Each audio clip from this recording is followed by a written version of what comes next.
Everybody, thank you to the organizers for the kind invitation. My name is Giulio Ferrari. I am an ophthalmologist and a scientist, and I work at the San Raffaele Hospital in Milan, in Italy. So the main topic I will be covering today is the role, the potential role of relentless inflammation in aniridia, with a close look to potential mechanisms and new treatments that could derive from those. So I guess we all know that aniridia keratopathy is associated with a number of anatomical alterations which generally go together with inflammation.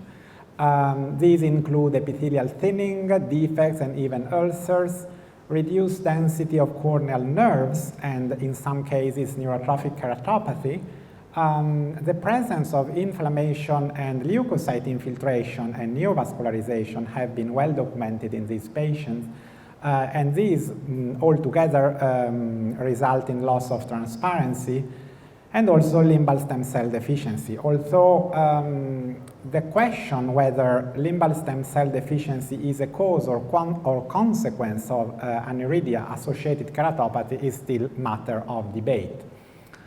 In any case, relentless ocular surface inflammation, dry eye, meibomian gland disease are common finding in aniridia patients, and specifically meibomian gland dysfunction is very common. And it has been demonstrated already that aniridia patients with meibomian gland disease have a higher expression of pro-inflammatory cytokines in the tear fluid, and that the development of stem cell deficiency is paralleled with leukocyte infiltration. This was published in vivo in vivo confocal microscopy images where you can detect presumed infiltrating leukocyte which parallel the progressive loss of stem cells. However, since limbal stem cell deficiency is supposedly a large part of the problem in aniridia keratopathy, attempts for transplantation, attempts of limbal stem cell transplantation have been tested multiple times. You see, however, here there are a few studies reported that aniridia is not limbal stem cell deficiency, limbal stem cell transplantation in aniridia is not particularly effective. It is effective in approximately 50% of cases from some reports. In any case, you can see that the follow-up times are not very long, so we really don't know longer time frames how these eyes would behave. So in conclusion, limbal stem cell transplantation is poorly effective in aniridia, whether it is, whether different protocols are used for immunosuppression or for improving survival. So the question really is, since these eyes are frequently so much inflamed, is inflammation somehow hampering and affecting the result of the limbal stem cell transplantation? And in the first place, is it producing or favoring limbal stem cell deficiency in this patient, and how would this happen? So to answer this question, I would make a step back to corneal anatomy. Of course, as we all know, the normal cornea contains the highest density of nerves in the entire body. And the function of these nerves, it is now well known that it goes beyond sensory perception because they are able to secrete and release in the cornea and in the tear fluid a number of neuropeptides and neurotransmitters, as you can see here. And we have been studying in the last years the role specifically of a specific neurotransmitter, which is substance P, which is released in large amounts from nerves following damage and inflammation, and which interestingly is contained in large amount in nerves, and then following nerve damage, which can occur from injury but also from inflammation, it is released in large amounts in the surrounding tissues where it finds its own receptor, the neurokinin-1 receptor, which is expressed conveniently on a number of key actors of inflammation, such as leukocytes, macrophage, neutrophils, lymphocytes. They all express neurokinin-1 receptor at different amounts. Endothelial cells at the limbus, which also express the neurokinin-1 receptor, and finally also the nerves themselves, which also express this receptor.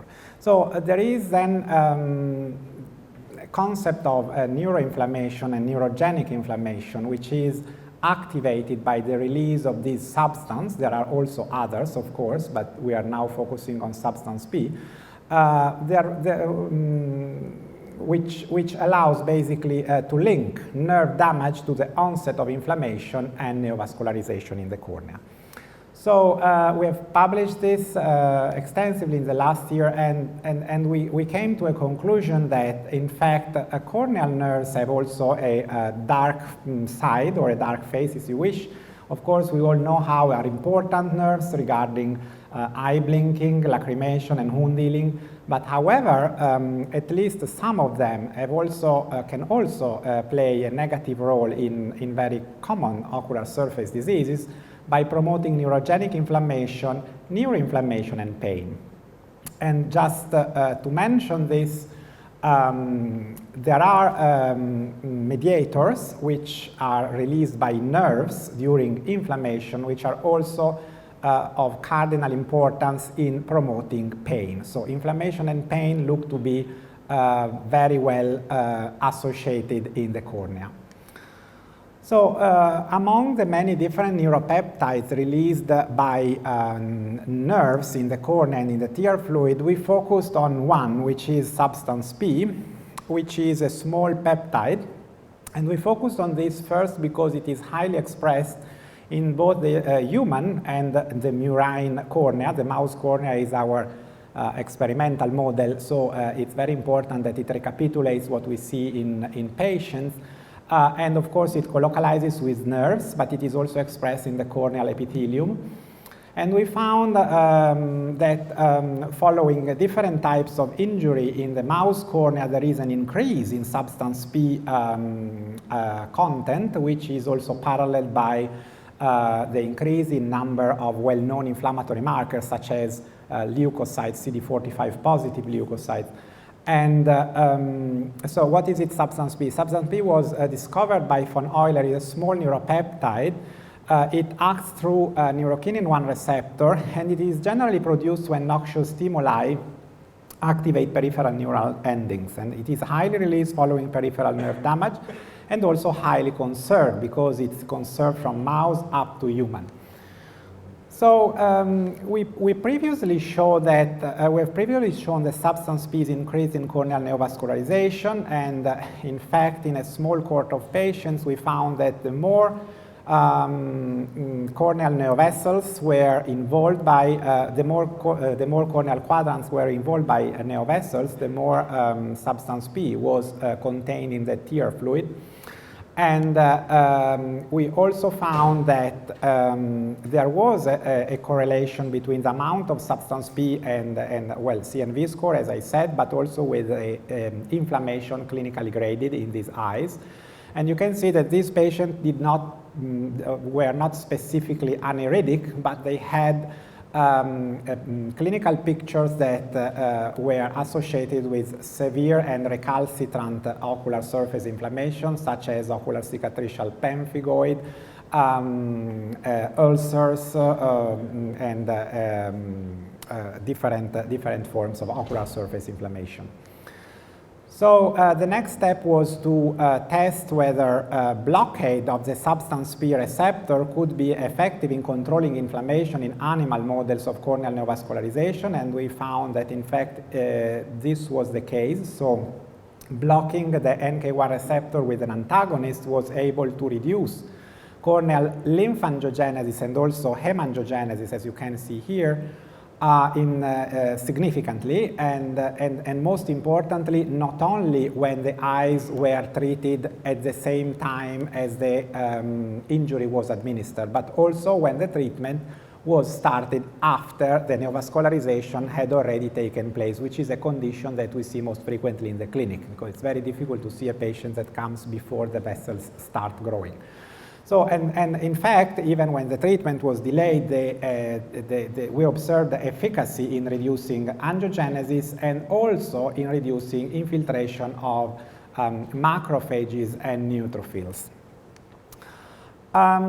We then moved to a stem cell model, to a stem cell deficiency model. This was again not a model of Aniridia, because we don't have the animal model available yet, but it's a standard surgical induced stem cell deficiency model where we scrape off the entire epithelium, and we observed what happens over time. And basically what we saw is that the model is stable. Over weeks, we see continuous epithelial staining, which remains up to day 28. And we also observe that there are the expression of a number of markers associated with conjunctival cells instead of corneal cells, such as PAS-positive, MAC5AC, cytokeratin A, 19, and others, which suggest that there is, in fact, a loss of stem cells. This was also demonstrated with markers of stem cells, such as P63 and bromodeoxyuridine staining. The question really was, then again, if we hypothesize that substance P, this neuromediator, has a key role in promoting inflammation, then if we knock down substance P, so if we remove it genetically from mice, are we able to see an improvement in stem cell deficiency and inflammation? And the answer is yes. So if you look at these pictures, you see that mice which were knocked out for substance P heal better. Clinically, you can see it already, and even corneal transparency is better.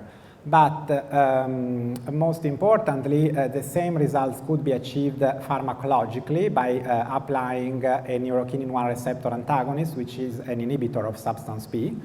And you see again that the administration of substance P antagonist is able to significantly accelerate wound closure and to improve corneal transparency.